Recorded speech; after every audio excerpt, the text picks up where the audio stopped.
Anime fans அனைவருக்கும் வணக்கம். So இன்றைக்கி வந்து பார்த்தீங்கன்னா சோல் லேண்ட் எபிசோட் 17 தான் பார்க்க போகிறோம். போன எபிசோட் எங்கே முடிஞ்சிருக்கும் அப்படின்னா இந்த சண்டை அப்படிங்கிறது வந்திருக்கும் இல்லையா, அங்கே தான் முடிஞ்சிருக்கும். அவன் மறுபடியும் எந்திரிச்சு நீ வா நம்ம மறுபடியும் சண்டை போடலாம் அப்படின்னு சொல்லியிருப்பான். ஸோ ஷாவு வந்து பார்த்தீங்கன்னா அவளுடைய காலை பார்க்குறா, அந்த செப்பல் எல்லாமே வந்து எரியுது. உடனே அது கழட்டி போட்டு நீ வா நம்ம சண்டை போடலாம் அப்படின்னு சொல்லிட்டு ரெடி ஆகிறா. இந்த டைமில் தான் அந்த பொண்ணு இருக்கால, அவள் வந்து சொல்கிறா சண்டை போடாதீங்க, நீங்கள் நினைக்கிற மாதிரி அவன் வந்து கெட்டவன்லாம் கிடையாது அப்படின்னு சொல்கிறா. ஆக்சுவலாக எங்கள் 2 பேருக்கு செட் ஆகலை, ஸோ நாங்கள் வந்து பிரேக்கப் பண்ணலான்னு சொல்லிட்டு முடிவு பண்ணிட்டோம், அதனால தான் எங்கள் 2 பேருக்குள்ள வாக்குவாதம் நடந்துட்டு இருந்துச்சு அப்படின்னு சொல்லிட்டு பயபுள்ள இப்போதான் வாயை திறந்தே பேசுது. அடி பாவி, இதை முதல்ல சொல்லியிருந்தா சண்டையே வந்திருக்காதுல்ல. ஸோ கரெக்டாக இந்த இடத்துக்கு மூபாய் வந்துடுறான். வந்து சண்டை அப்படிங்கிறத நிறுத்திடுறான். நிறுத்திட்டு அவன் யார் அப்படிங்கிறத எக்ஸ்பிளைன் பண்ண ஆரம்பிக்கிறான். அவன் என்ன சொல்கிறான்னா, வந்தப்போயோ சொல்லியிருப்பான் இந்த ஸ்கூலில் என்னையும் சேர்த்து 3 பேர் இருக்காங்க அப்படின்னு. அந்த 3வது ஆள் தான் இவன்.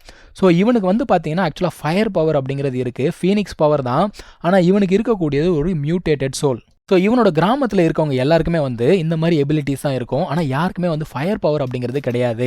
இவனுக்கு எப்படி இந்த ஃபயர் பவர் வந்தது, இது எப்படி மியூட்டேட் ஆச்சு அப்படின்னு சொல்லிட்டு யாருக்குமே தெரியவே இல்லை. ஆனாலும் இவனோட ஃபயர் அப்படிங்கிறது வந்து பார்த்திங்கன்னா ரொம்ப பயங்கரமானது.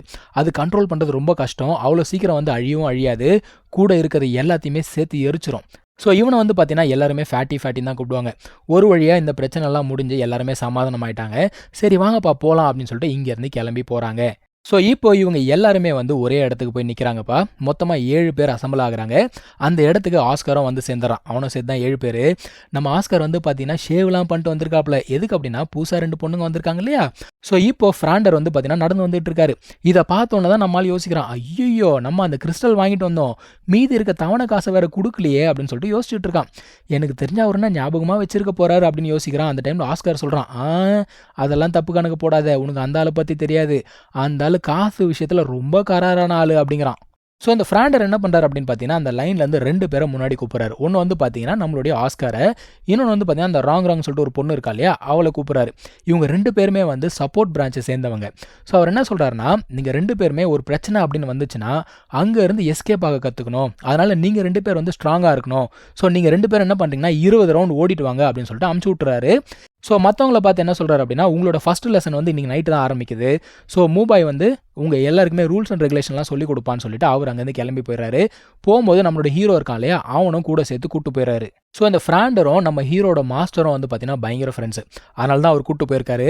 உன் மாஸ்டர் எப்படி இருக்காரு அப்படின்னு கேட்ட உடனே நல்லா இருக்காரு அப்படின்னு சொல்லிட்டு இவன் என்ன பண்ணுறான்னா ஒரு லெட்டர் ஒன்று எடுத்து கொடுக்குறான். இந்த லெட்டர் வந்து மாஸ்டர் உங்ககிட்ட கொடுக்க சொன்னார் அப்படின்னு சொல்லிட்டு கொடுத்த உடனே அவரை உட்காந்து அந்த லெட்டர்லாம் படிக்கிறாரு. படிச்சுட்டு நல்லா சிரிச்சுக்கிட்டு இருக்காரு.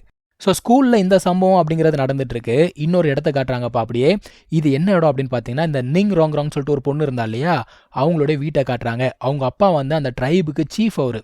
ஸோ விஷயம் என்ன அப்படின்னு பார்த்தீங்கன்னா, இவங்களே ஆல்ரெடி பவர்ஃபுல்லான ஒரு பீப்புள் தான். அப்படி இருக்கும்பொழுது இவங்க பொண்ணு வேற ஒரு ஸ்கூலுக்கு போய் படிக்கிறா அப்படிங்கிறது இங்கே இருக்கக்கூடிய நிறைய பேருக்கு பிடிக்கல. அதில் முக்கியமாக அந்த பொண்ணுக்கு கிட்டத்தட்ட தாத்தா மாதிரி ஒருத்தர் இருக்காருப்பா. அவர் கிளம்பி வந்துடுற ஸ்ட்ரெயிட்டாக இவங்க அப்பா கிட்ட வந்து பயங்கரமாக வாக்குவாதம் பண்ணுறாரு. அது என்ன ஸ்கூல், அது ஷ்ராய்கா ஸ்கூலா, எதுக்கு அந்த ஸ்கூலுக்கு அமுச்சு விட்ட நீ, ஏன் நம்ம கொடுக்குற ட்ரைனிங்கை விட அவங்களால பெஸ்ட் ட்ரைனிங் அப்படிங்கிறது கொடுக்க முடியுமா அப்படின்னு சொல்லிட்டு அவர் வந்து கேட்குறாரு. அதுக்கு அவங்க அப்பா என்ன சொல்கிறார் அப்படின்னா, ஆக்சுவலாக நம்ம வந்து அவளை இங்கேயே வச்சு ரொம்ப கெடுத்துட்டோம் சரியா, ரொம்ப செல்லம் கொடுத்துட்டோம், அதனால் வெளியில் போட்டோம், நிறைய விஷயங்களை கற்றுக்கிட்டோம், நிறைய விஷயங்களை அனுபவப்படட்டும், அப்போ தான் அவள் வந்து கற்றுப்பா அப்படின்னு சொல்கிறாரு. இவர் என்ன சொல்கிறாருன்னா, சரி நீ சொல்கிறதெல்லாம் ஓகே தான், நாளைக்கு ஏதாவது பிரச்சனை வந்ததுன்னா அது எல்லாத்துக்கும் முழு பொறுப்பு நீ தான் அப்படின்னு சொல்லிட்டு போகிறாரு.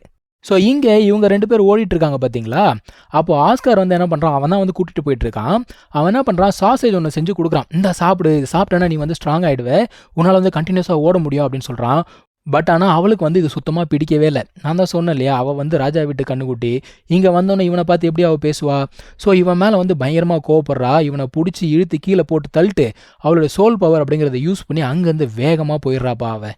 ஸோ இந்த பயபுல 20 ரவுண்ட் அப்படிங்கிறத ஓடிச்சா இல்லையா, என்ன நடந்துச்சு அப்படிங்கிறத நம்ம அடுத்த எபிசோடில் பார்க்கலாம். தேங்க்யூ ஸோ மச் ஃபார் வாட்சிங். Take care. பை.